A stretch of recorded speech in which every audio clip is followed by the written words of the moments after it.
Сабина, я слышал, что в Германии в публичном поле, ну, например, на телевидении, не принято называть Путина даже диктатором. И критиковать Путина — это довольно рискованно в Германии.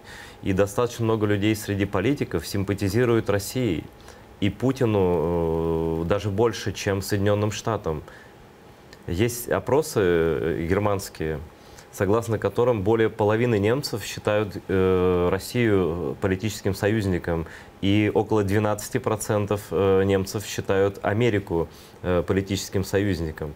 Для меня это фантастическая ситуация, так как мы знаем, что именно Советский Союз мучил немцев восточных очень долго, а Америка помогала объединению Германии. А сейчас все перевернулось, и очень много симпатиков Путина в Германии. И это помогает ему выживать, помогает ему бороться с санкциями и помогает строить вот свою вот эту новую империю.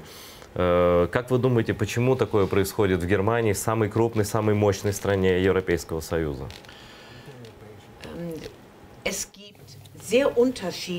Существуют совершенно различные побудительные мотивы, почему некоторые политические партии открыты по отношению к Путину или пытаются поддерживать дружеские отношения с ним. У нас существовала партия правопопулистская, которая сейчас находится в Бундестаге, которая рассматривает Путина как друга. Эта партия называется «Альтернатива для Германии». Она хотела бы, чтобы Европа дестабилизировалась, и она делает ставку на то, что Путин будет поддерживать Европу и усиливать все правопопулистические партии, и тем самым ослаблять Европу. И именно по идеологическим причинам это происходит в Европе. Путин использует это.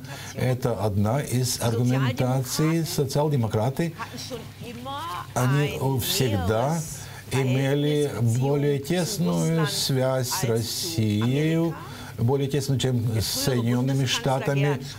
Герхард Шрёдер, бывший федеральный канцлер, говорит о Путине как о демократе чистейшей воды. Я нахожу это совершенно циничным. Если рассматривать, каким образом проходят выборы в России, где кандидатов бросают в тюрьмы, и чтобы они не могли принять участие в президентских выборах. Это совершенно разные истории, разные точки зрения.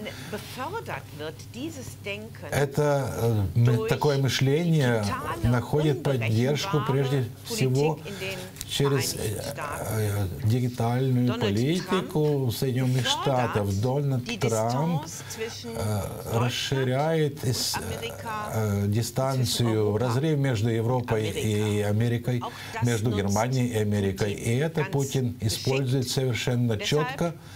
Поэтому очень важно, чтобы в Германии раздавались также и другие голоса. Я не являюсь поборником каким-то или адептом Путина. Можно сказать это полностью открыто на телевидении, например. За это никаких преследований не будет.